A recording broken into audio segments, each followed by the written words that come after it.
Ladies and gentlemen, independent Americans around the country, around the world, and especially in New York City. In the midst of all the chaos happening in Washington, there's an election this year, not in 2026, but this year. And I think the most high profile among them is going to be the one here in New York City. It's not just about New York City, it's about America and it's about the world. And you may not know it, but there is at least one, potentially two, independent candidates running for mayor. And I'm happy that one of them is joining us in this episode. The great and powerful Jim Walden is here on Independent Americans. Welcome, sir. Thank you so much for having me. I'm really glad to be here, and thanks for your service. Well, thank you for your service. And I want to get into that. I want to get into a lot of things New York, but it's long been said that mayor is the second toughest job in America, mayor of New York City, and it's going to touch everyone in every way. I even want to talk about the Knicks and the Yankees and the Mets because I can't get by with that. I wore my Knicks shirt because after last night's game, I don't know how much longer I'm going to be able to wear it, but I'm hoping that they're going to come back. Forever Knicks. And that you'll be making an impact. So let me ask you this, Jim. I ask everybody this. Where are you? How are you? And maybe for the folks who have never heard of you, who are you? Okay. Well, I'm Jim Walden. I'm in New York City. I've been in New York City since 1993.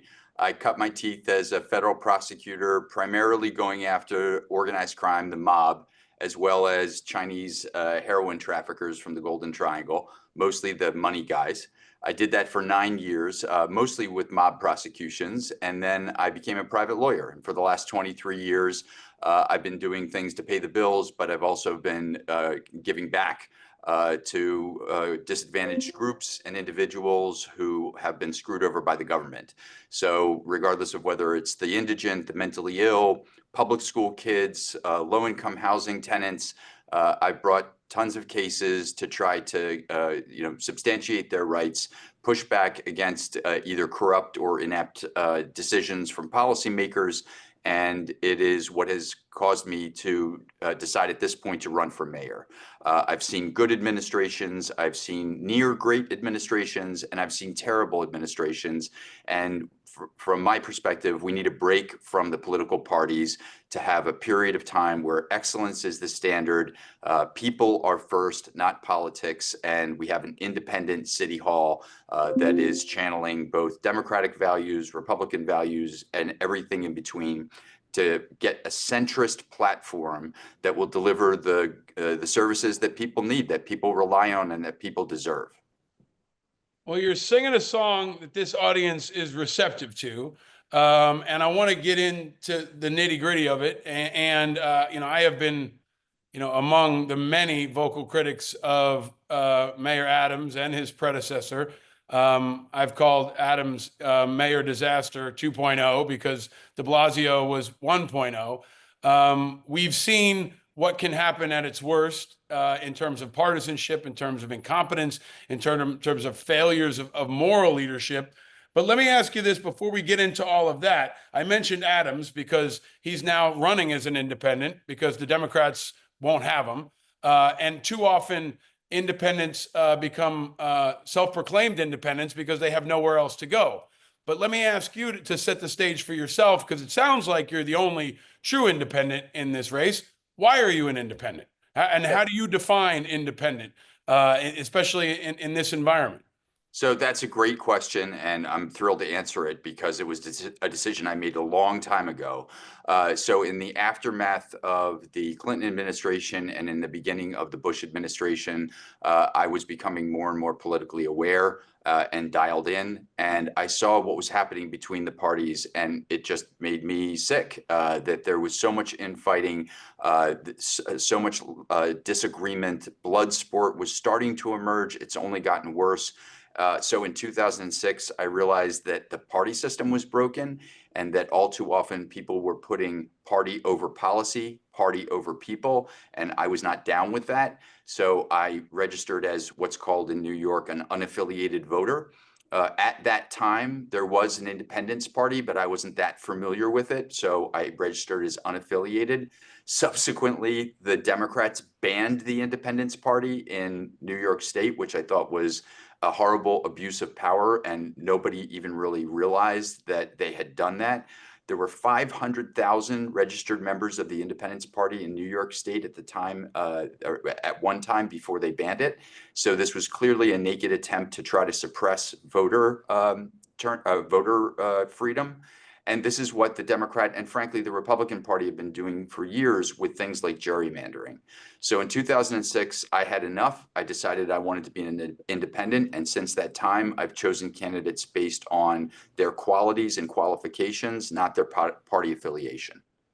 So New York City is an interesting place for all of this, right? I mean, it's one of the most hostile to unaffiliateds in the entire country. I'm living proof of that. I'm a 9/11 first responder, a veteran, baseball coach. I'm an active citizen here, and I can't vote in the most meaningful elections that determine who's going to be our mayor because our primaries are closed.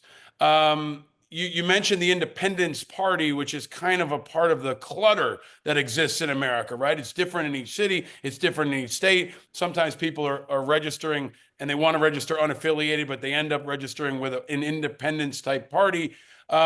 A really central issue of this show, and I think of this movement, is open primaries. As a mayor, as a candidate for mayor, will you support open primaries? And what we've called, the overt disenfranchisement of millions of New Yorkers, where our public funds are paying for private elections in our public schools, like right across the street. They have an election in my kid's public school, and I can't vote in it. Or have you already come out on the record and say you support or oppose open primaries? Yeah, so I want to look at the data to see what it does to voter turnout. It's a super fascinating idea. It's completely consistent with my values. But honestly, I'm because I'm not a career politician or a politician at all. This is the first time I've ever run for office. I don't give politically convenient answers. And the truth of the matter is, I need to study it more before I get fully behind it. But I'm certainly behind the idea of it, because what we need in this country to get past the terrible point that we're at is we need solutions outside of the two-party system. We just do. There's just too much entrenchment, not enough term limits, too much money in politics, and the vote of the little guy and gal has been completely lost. And we need to get that back, and we need to really challenge the two parties to hold them accountable for bad candidates and bad policy. I think this is part of why we do this show, to get folks on the spot about issues like open primaries. So I hope you'll make a public statement on that either way sometime soon. I think it's kind of in my view, it's part of a litmus test if you're really independent, right? Because you can't really claim independence if you don't support the basic right of equality for independents to vote in the city. And it's been pretty hostile, but we do have some advantages over other places. We've got ranked choice voting. We've got matching funds. You've put, I think, $500,000 of your own money into this race. And I think I read recently you got $1.9 million in matching funds. Can you walk us through both the tactical execution, what is required for that to happen, especially most folks, even in New York City, don't understand it. How do you get $1.9 million in matching funds? And why did you take that strategy? Yeah. So as a practical matter, although I'm well off, I didn't have nearly enough money, certainly liquid money, especially to finance the campaign myself. And frankly, I understand the importance of matching funds in the environment we're in. I wish we did matching funds in a totally different way.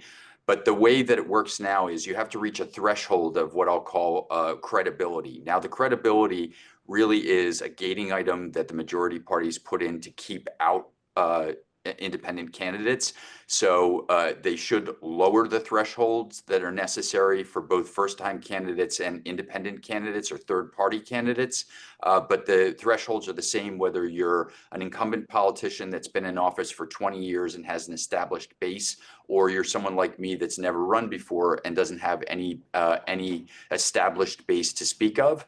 And you have to raise 1,000 contributions that total at least $250,000. And once you reach that threshold, then you qualify for matching funds. It's arduous. It requires a lot of time that probably would be better spent actually canvassing and meeting voters or getting policies out or attending mayoral forums. but it took a lot of time. We got the job done. We did it in only 2 cycles. That is extremely rare, even for established politicians. And that is a measure of the wide support that we got early because of our message of change and hope. And talk to folks, please, if you can, Jim, about how the actual vote's going to work, right? There's going to be a Democratic primary this summer. There's going to be a Republican primary. Right now, it looks like it's probably going to be Curtis Sliwa, right? Unless someone else jumps in, unless I'm mistaking that one, right? Nope. But you have this shit show of the Democrats where you've got, I don't know, what are we at, like 10 candidates now on the Democratic side. Cuomo's leading there, but then they're going to duke it out, and you're going to have a Republican nominee, and talk about what happens afterward practically. Yeah, it's another great question. There's 4 ballot access spots, right? So if you printed up a ballot right now, there would be 4 lines at the top, and it would be Democrat, Republican, working families, and the Conservative Party. So if each of those field a separate candidate, and that's not clear yet, there'll be at least 4. And then as of now, there's 2 independents, me and the current mayor, Eric Adams. So it could be a 6-way race. Now, it's not clear whether the Conservative Party is going to field a candidate. It's not clear whether the Working Families Party is going to give their line to the winner of the Democratic primary or someone else. That will depend probably on whether or not Zoran Mamdani, who is the socialist candidate, the Democratic socialist, if he wins the Democratic primary, he will probably take both lines, the Democrat and the Working Families Party. If Cuomo wins the Democratic primary, they will probably give the ballot, the Working Families Party will probably give it to Zoran Mamdani. So either way, there's going to be between 4 and 6 candidates. So it's going to be a very active field. Curtis Sliwa, you were correct, is going to be the Republican. I have not heard that there's another Republican that has qualified with the number of signatures that they need for the ballot. So the likelihood is going to be Cuomo, who seems to be leading in most polls, right, by a significant percentage. Sliwa, unless, I don't know, Mike Bloomberg jumps back in and calls himself a Republican, or Castamatidis or someone else jumps in. You'll probably have Mamdani run on the Working Families Party, right? And then you and or Adams? Is it one or the other? Or is there a scenario where both of you will be there? No, but well, assuming that we both get enough petition signatures, and again, the signature requirements for an independent are the exact same as they are for a majority party. So you have to get 3,750 qualified voters to sign your petition. As a practical matter, that means that you need to get 2 or 3 times that amount to make sure that you can withstand a ballot challenge in case people sign your petition that either aren't voters or they signed someone else's petition. So in every way, the deck is stacked here in New York against the independents because our petitioning period is after the Democrats and the Republicans. So there's a higher likelihood that someone's going to sign our petition that already signed somebody else's. Mm-hmm. And not everyone's honest or even remembers sometimes whether they signed another petition. But in any event, assuming everyone gets enough signatures on the petition, there will be 6 people. There will be at least 2 independents, me and Adams. It's still possible that somebody else might be petitioning, and we may not know about that until later in May. So it's going to be a frothy general election. Mm-hmm. And if Cuomo does come through ranked choice voting, which, by the way, my money's on Mamdani to win the Democratic primary, not Cuomo. But if he does come through, there'll be 6 candidates. One of them will be named Cuomo, and that will be a battle because the question is, those poll numbers that he got, do they really reflect what people do when they're in the voting booth after they've heard again and again and again all of the negatives? And it seems like every day there's a new negative that comes out about Andrew Cuomo. I want to get into the policy stuff, and I want to get into some of your opponents, but I want to stay in this nerdy stuff because this is, there's the old saying. I love the nerdy stuff. There's this old saying in the military that strategy is for amateurs and logistics is for experts. Like, this is why it's so hard for independents to run, right? And let me just ask you straight up, Jim, if you didn't have $500,000 of your own money, could you even do this much? I mean, would you be dead in the water, right? Well, unless you were a celebrity or someone else, right? It would make it very daunting. It really would, because not being able to pay the bills from day one is tough. And I'll tell you that the election workers, they're mostly Democrats. They mostly won't work for an independent here. I had to go far and wide to try to get a team that would even agree to work with me. Some would only work with me under the condition that they stayed under the radar. So again, at every single level, the system is structured to suppress third parties and independents, and to solidify the position of the 4 ballot access parties. And even those parties, like the Working Families Party, Andrew Cuomo went after them viciously when he was governor and tried to kill them. So even in Albany, they do everything that they can to suppress third parties. And that's something that really has to change.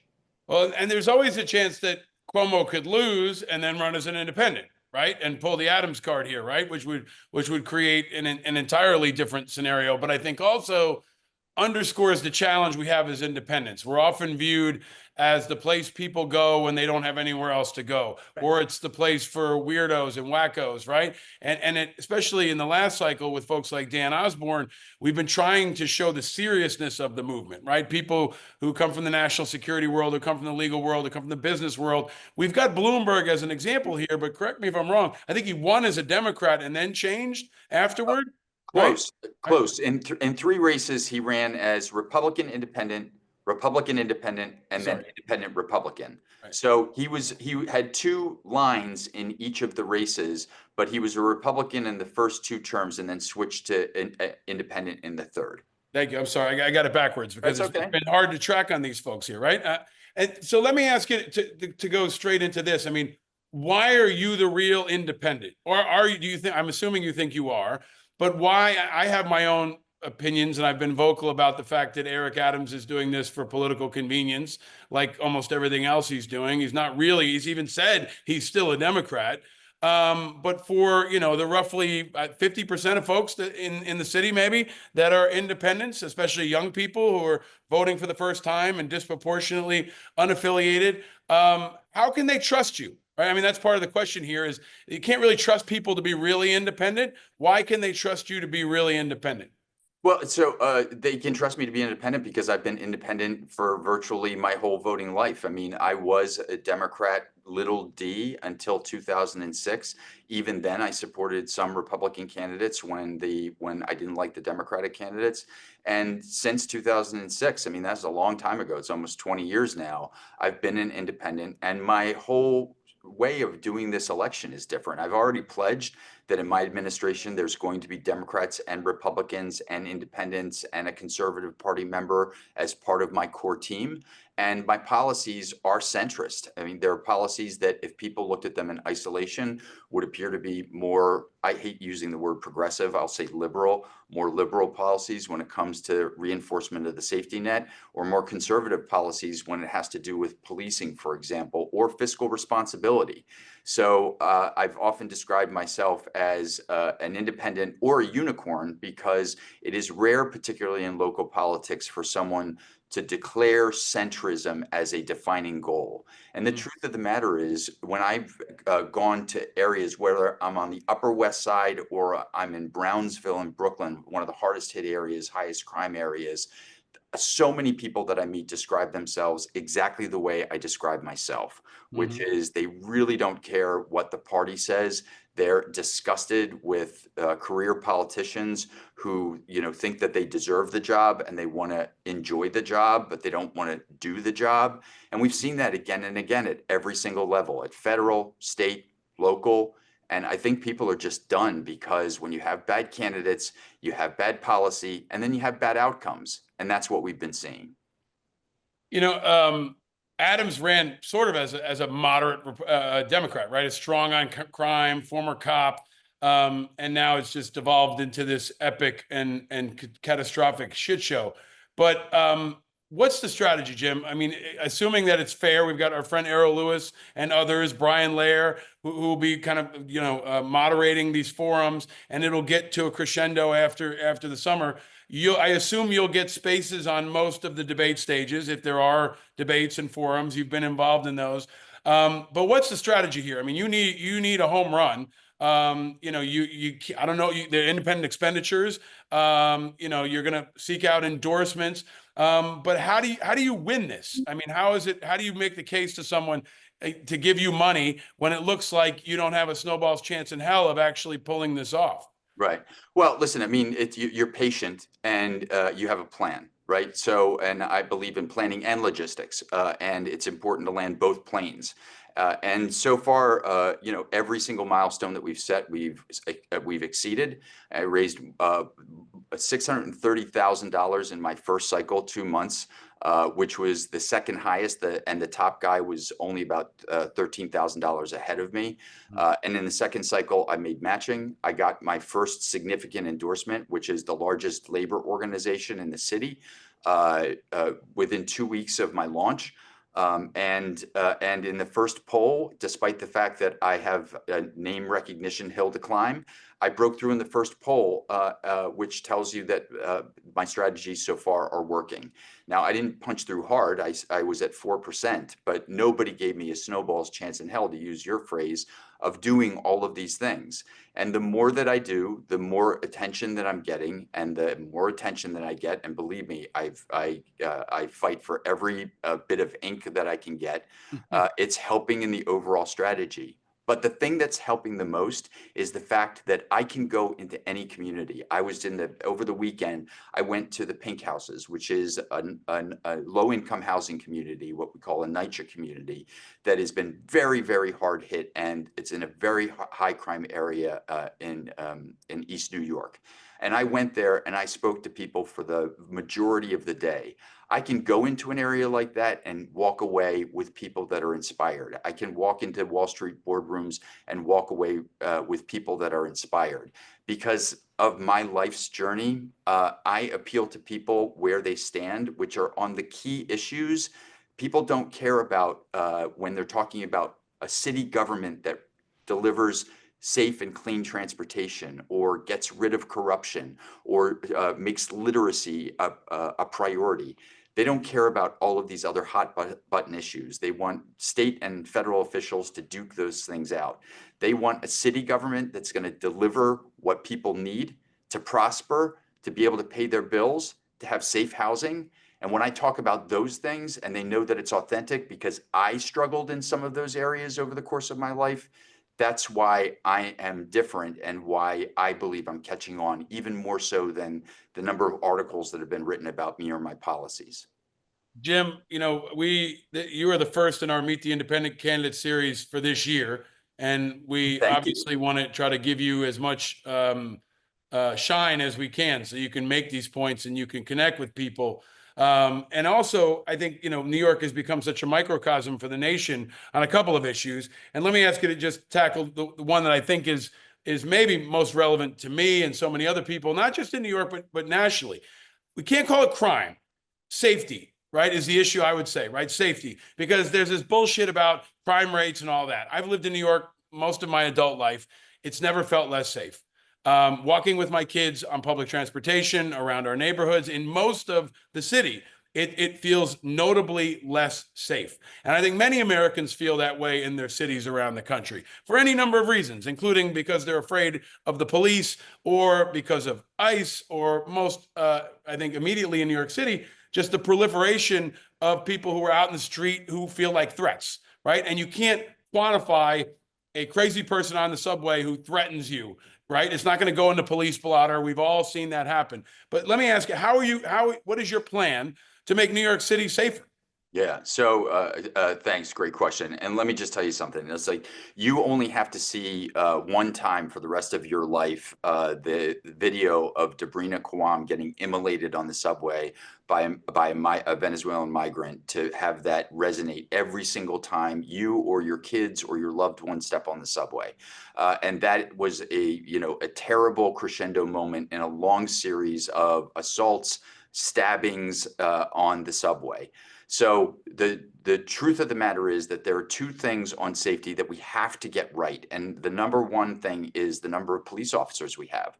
We were at 40,000, in the Bloomberg administration. We're now down to about 34,000 by the end of the year. Some estimates have us as low as 30,000. That's 25% below what we need at a time where we're still, regardless of whether or not there's been a drop this quarter, we are way above the crime rate that we were before COVID.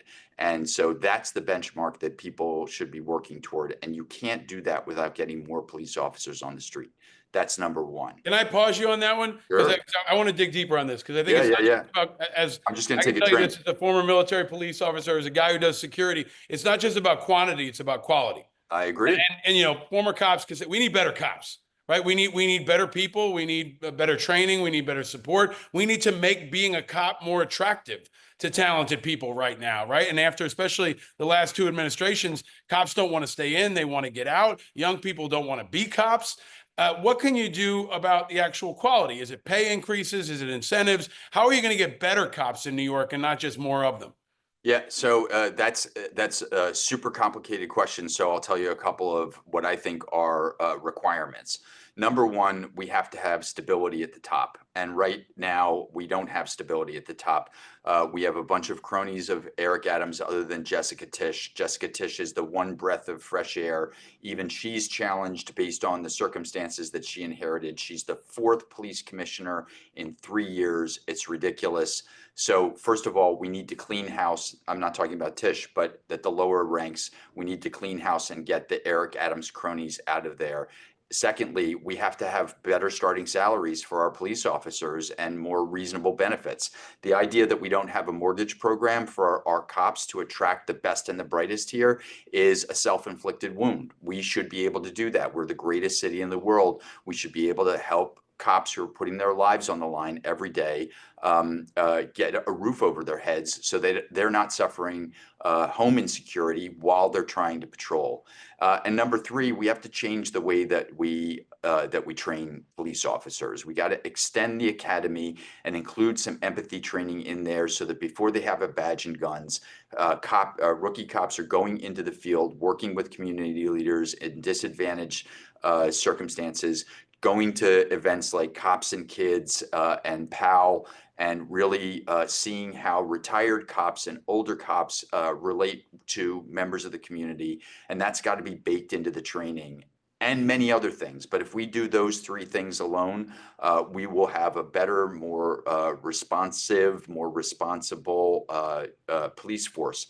But the fourth thing is, we've gone through a long time where even though New York City has the best police department in the country, even though they have one of the lowest complaint rates, they've been vilified for problems that have been national problems. And, piling on to that discussion with things like defund the police are some of the things that a lot of the Democrats have been doing for the last many years. One of them introduced a bill to strip cops of qualified immunity. A number of others have called for defunding the police in reaction to the Black Lives Matter movement.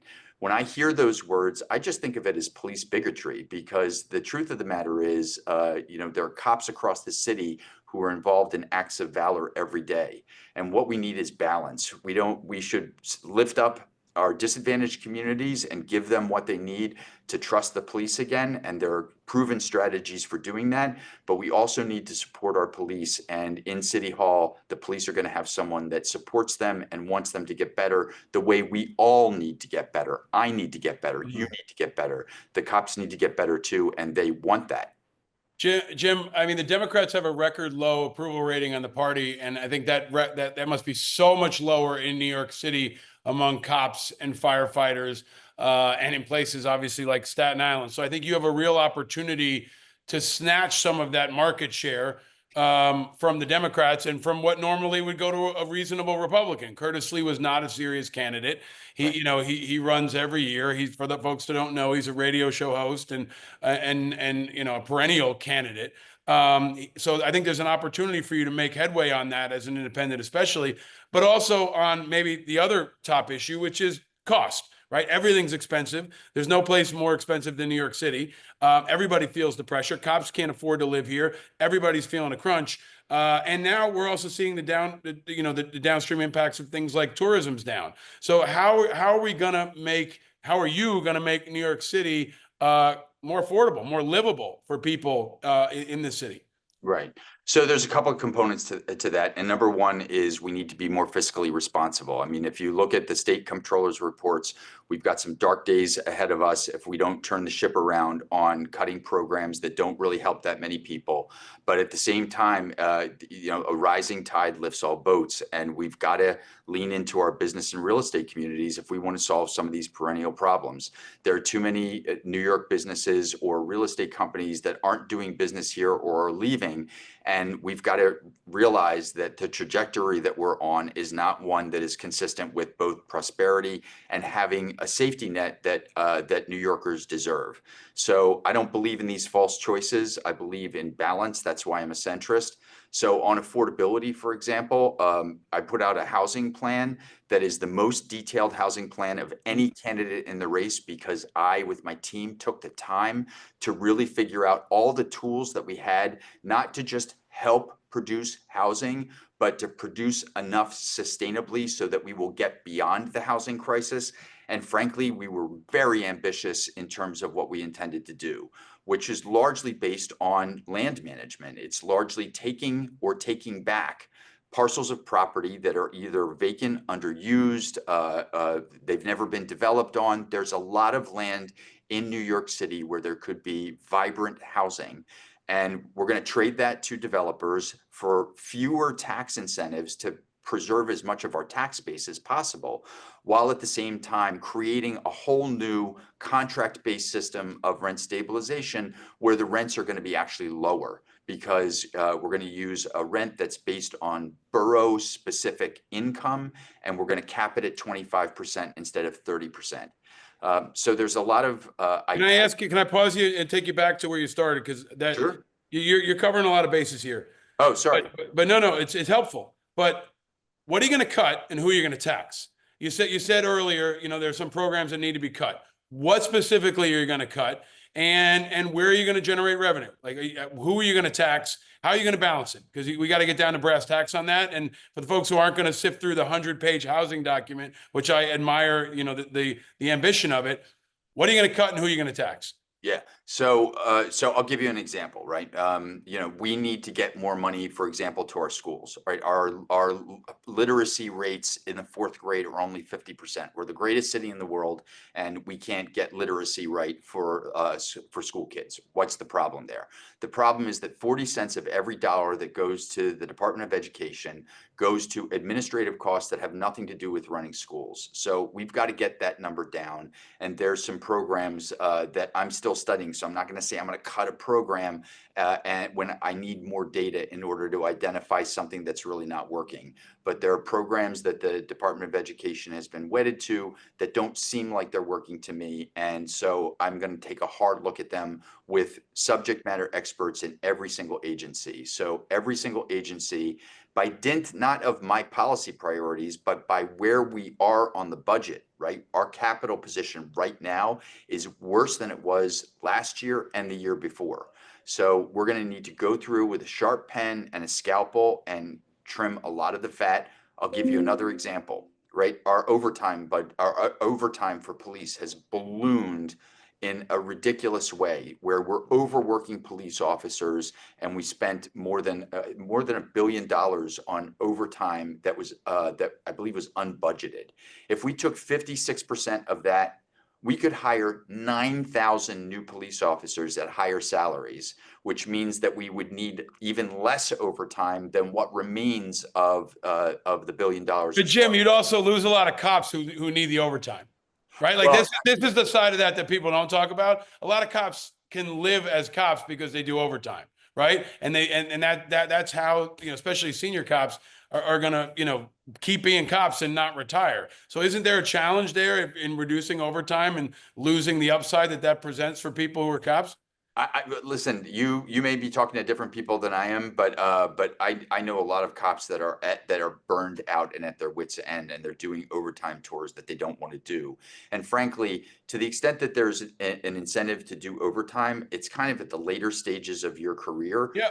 as opposed to kind of when you're in the heart of your career. So I don't think that reducing kind of what I will call forced overtime is going to have a negative impact on morale. But that's why I'm going to choose a great police commissioner. I mean, what I believe is that if you have more cops and they're better trained and they're more empathetic to disadvantaged communities, it's a win-win-win for everyone. And if it turns out that there's some attrition fallout as a result of that, you're probably then getting rid of officers that aren't doing it for the right reasons in any event. So I would say the other thing that I would do is, given the fact that we have a crisis now, there's a lot of police officers in uniform that are doing administrative jobs in NYPD that are civilians can do, and there are older cops that still want to work, right? They still believe in the job. They still want to give to the city. And I would release both of those things. I would get cops back out on the street and have administrative people doing administrative work. And I would lift the forced retirement age to make sure that if there were quality cops that could still endure the rigors of the job, that we increased so that maybe we didn't have to hire 9,000, maybe we only hire 7,000. Jim, I know I've taken you already over time. Do you have a couple more minutes? Oh, sure, sure. So, I mean, we could turn this into a 3-hour Joe Rogan podcast. So I hope you'll come back. But let me ask you maybe one of the most important questions related to all of this. Adams has bent the knee and kissed the ring and compromised himself in ways that we've rarely ever seen a public official do, to avoid his indictment and to now, it appears, appease Trump. He seems to be complicit in the Trump agenda at this point and compromised. How would you describe your intended position with regard to Trump? Right. Jim Walden's mayor of New York. What does that mean with regard to how you will deal with Trump, who is Right. probably going to be, the biggest wave stirrer on everything from congestion pricing to potentially helicopters and cops and everything else. He's going to have his finger in everything. What's going to be your stance toward Trump? Yeah. So first of all, you should be aware, I have a history with Trump that's not positive. So I sued his campaign when they went after the head of the cybersecurity agency, who they fired for simply saying that the 2020 election was the safest in U.S. history. So I sued the Trump campaign and some of their cronies for disparaging, slandering, and putting Chris Krebs in a situation where his family was unsafe. So for that and several other reasons, I'm not the president's his favorite guy. But at the same time, every candidate in the race so far has one of two speeds. Speed number one is I bend the knee to Trump and I basically do whatever he says. That's Eric Adams. Speed number two is I'm going to fight. At every point I'm going to fight. I've got multiple speeds, right? I'm a nuanced person, and I believe that, we should respect the office of the president, even if our choice did not end up there. And Washington has development dollars that we need. There's support that we get from Washington that we need to continue to get. But at the same time, we have to enforce New York values. So if there's ever a time for a smart, aggressive litigator to be in City Hall, now is the time, because I'm going to fight where I need to fight to protect New York values. So if the Trump administration says that people are no longer allowed to take DEI into consideration in their own private hiring decisions, that is beyond the limits of federal constitutional power, and I'm going to fight that. I know where the limits are of federal, state constitutional power, and frankly, Albany has overreached at various times and foisted bad laws on New York City too. So I'm going to come out with a policy later this week that's intended to put this in writing to show how it's possible to use what's called home rule power, which is what the state constitution gives to cities like New York, more aggressively and assertively so that we can take a close look at Project 2025 and not just be reactive to what is done to us, but to get ahead of problems to make sure that we are doing battle to protect New Yorkers before Washington or Albany, for that matter, visits moralizing through either executive orders or legislation that is beyond their constitutional powers. Jim, I saw you did 2 years Navy ROTC, right? When you were at, was that when you were at Hamilton? No, this was like baby. I took it off the website because frankly, I got a couple of veterans that were offended that I had included it. There was a reason I included it, but it doesn't matter. But yes, I was in ROTC, but obviously that's not real military. So I don't want anyone to think that I'm trying to burnish my credentials. Okay, but it was so ROTC is real military, right? Like so, yeah. But you were not ROTC, or you were ROTC? Yeah, no. I was on an aircraft carrier for 2 weeks. Okay. I trained up. I trained up with uniformed soldiers, people, active duty soldiers. We did a lot of great community service. There was a lot of good that we did in our community, so I was super proud of it. That's why I put it on. My dad was a veteran. My grandfather was a veteran. So I didn't go in service the way you did. So thank you again for your service. But veterans are important to me. I bring it up for a number of reasons. And again, I'll have to have you come on again. And I want to go deeper on things like the migrant crisis and education, others. But there's a timely issue that I think is related to our national security that just happened a week and a half ago. We had another civilian aircraft crash, right? A family from Spain was killed. A Navy SEAL was piloting it. I live in Lower Manhattan, and I see this as a quality of life issue. It's obviously a pollution issue, but also a national security issue. There's nothing stopping one of those choppers from slamming into the Brooklyn Bridge or into the 9/11 memorial or into any other number of soft targets.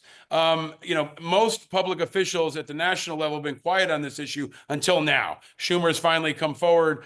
Adams has been totally derelict, like in so many other areas. Will you ban or regulate these civilian helicopters in some way? Will you commit to that? And what's going to be your approach? Because this seems to be a disaster waiting to happen that we also saw in Washington, D.C. and so many other places. But if I look out my window right now, there's a swarm of them. And it seems to be a real issue that's not getting enough attention. What would you do about it? Yeah, so it's a good question, and the truth of the matter is, I'd be inclined to just get rid of them altogether as opposed to just regulate them. The city's tried to regulate them; it says it's regulating them, and the crash rates are very, very low. So I don't want to over dramatize it, but it's just one of those things that is too risky in this environment. And it's not as though they're a tremendous drive of revenue for the city, and there's not other ways to experience New York City at heights, given the number of attractions people can go to, like old ones like the Empire State Buildings and new ones like the Edge over by Hudson Yards. So I'm very skeptical. I'm not going to come out and say I'm going to ban them. I'm just telling you where I'm leaning right now. I've looked at the crash data, and as much as that was an awful tragedy, I don't know that that's the reason to do it. But to me, the security reason and having essentially no screening, no diligence over people flying over New York City in this day and age never sat well with me. So that's my perspective. Great. I hope you will ban them at least in Lower Manhattan and send them up higher so they're not buzzing the schools and our parks. And really, if we tried to have this conversation outside, we wouldn't be able to because it would be so noisy. And it feels like one of those issues that can impact quality of life, national security, and people are just afraid to take a stance on. So I hope you will do that. Let me ask you a couple of easy questions to end this. Yankees or Mets? Sorry, bud. Phillies. So I love the Yankees and the Mets. This is the worst. Like, can't we get a fucking mayor who's a real Yankee fan or a Mets fan? I'm an honest guy, dude. I mean, de Blasio was a Red Sox fan. You're a Phillies fan? Okay, but listen to me, my friend. Like, my formative experiences were with Pete Rose, so I can't give that up. I love the Yankees and Mets. I love baseball, but in my heart, if I'm being honest, I'm always going to root for the Phillies first. When the Phillies are out, I'm going to be a Yankees guy, but as mayor, I'm going to be equal for both. I hated Adams's hat, but I loved the spirit of what he was trying to do. Okay, hockey's easy, right? Because you can go with the Rangers because the Islanders are in the mix. I guess you're going to have to make a choice between the Knicks and the Nets. I'm sorry. You live in Brooklyn, but you're an older guy. So where do you fall down, Knicks or Nets? Knicks, sorry. And that's not just because I followed the Knicks since I was in, I mean, literally they were the first basketball team I ever followed in college. I went to college in New York. But you know, I've gotten closer to the action because I represent MSG and have represented MSG as a private lawyer for years. So like I know their organization, you know, I've met a number of the coaches and I just think they're terrific people and there's a great spirit on the team. Absolutely. Maybe you can lower Knicks tickets prices. If you can do that, you'll definitely get elected mayor. Let me ask you this: your favorite slice in the city, a slice of pizza. For those who don't know, where's your Yeah, favorite so slice? I'd have to say it's at my hometown pizzeria. It's called Della Rocco's. It's on Hick Street. It's just you know, a skip and a jump from my apartment, and I love their pizza. I love the people. So that's my favorite slice. Where's your favorite place in New York City? Favorite place in New York City? My God, probably the Brooklyn Bridge. I love walking over the bridge. I just find it like clears the mind. It's gorgeous. You know, both what you're walking on and what you're looking at. So I think that's my favorite. That's true, as long as helicopters aren't coming by and Eric Adams isn't doing the press conference. Wow, you Uh, are really anti-helicopter. 100%, 100%. Okay, let me ask you a last question, Jim, and thank you for sticking around for so Sure. long. Jim, I asked this of all the independent candidates who come on this show. I hope that this will bring your message and your story. We didn't even get to your personal story, which is really inspiring as well. Thank you. But we are trying our best to expand the aperture and help people understand the breadth and also the quality of independent candidates that are out there. A lot of folks are going to be hearing from you for the first time in New York City and beyond. But if I'll give you, you know, a minute or so, why should independents, especially in America, support you? Independents should support me and every other independent candidate because we need a change. I mean, it's obvious to Every other one except Eric Adams, right? Oh, well, he's not a real independent. You and Okay, I both gotcha. know that. He's an independent of opportunity. We need a break from the two-party system, and we need new leaders that are not beholden to either special interests or party policy programs that are being foisted on Americans from the left and the right, right? We need a time of centrism where people are focused on good government and strong leadership and less so on the blood sport that has become American politics. This is not a model that is going to have a great trajectory for our country. We've already seen how much we're dragging ourselves through the mud. And from my perspective, these are self-inflicted wounds. Everything that you're seeing right now on the far left and the far right, our enemies are celebrating. They love it. They hope that we continue to do it. They've been trying to encourage us to fight through manipulating our social media for years, for years. So if we don't wake up and smell the coffee and realize that we need to check out from the blood sport and come together around compromises, right, our days are going to be darker than they need to be. We have a bright future ahead of us, and that future is down the middle path, the independent path, where we're trying to come up with policy compromises that work for everyone, and we stop all of the fringe issues and baiting each other on fringe issues that don't really matter at the end of the day to people being safe, being able to afford their bills, having a good paying job, having a community that's safe. Those are the things that government at all levels should be focused on. Jim, I want to ask one more if I can. Sure. Maybe the one thing that could totally change this game is Mike Bloomberg. Yeah. He didn't endorse last time. He sat it out, and we got Adams, right? And de Blasio similarly. Have you sought out his endorsement? I have, and I'm not going to go into details. I don't know if he's going to take a different position. I didn't speak to him directly, but my understanding is that he's not going to endorse this time. I hope as what I will say is one of the fathers, or at least you know, the strong uncles of the independent party when it existed in New York. I really hope that he takes a stand, and I hope that he calls out a candidate based only on the candidate's qualities and ability to run the city the way that he did. And obviously, I think I'm that candidate, and I think I'm the only candidate in the race that can do that. So if he's listening, Mayor Bloomberg, you know, the time's now. I'll echo that. Hey, Mayor Bloomberg, you can't sit this one out, man. We need you. The city needs you. I think he was the best mayor we ever had. I think he helped really redefine a new generation of independents whose only reference point before that was Ross Perot or Jesse Ventura. And I think he can change the game. He is one person who could really make you a lot stronger and more viable as a candidate almost in an instant. So I would encourage him to get involved. Jim, I'm rooting for you. Thank you. I'm going to save my endorsement until we see what the final field looks like. But I know I am rooting for you as an independent. I appreciate your courage and your patriotism and your service. Running is hard. It's a sacrifice that you and your family are making. And I hope that this brings your message to a lot more people, not only in New York City, but around the country. And also for being a good role model, man. We need role models like you in this city for our kids that can contrast the debacle that we've got in City Hall right now. So thank you for your leadership. Thank you for your independence. I hope you'll join us again soon. And that the Knicks will win in 6, right? 5. Thank you, and I really appreciate the opportunity to speak to you and your viewers, and thank you for everything that you're doing for the independent cause, because we need more strong speakers, and obviously your platform is enormous. Thanks so much, Jim. We appreciate you, man. Go get him. All right. Thanks.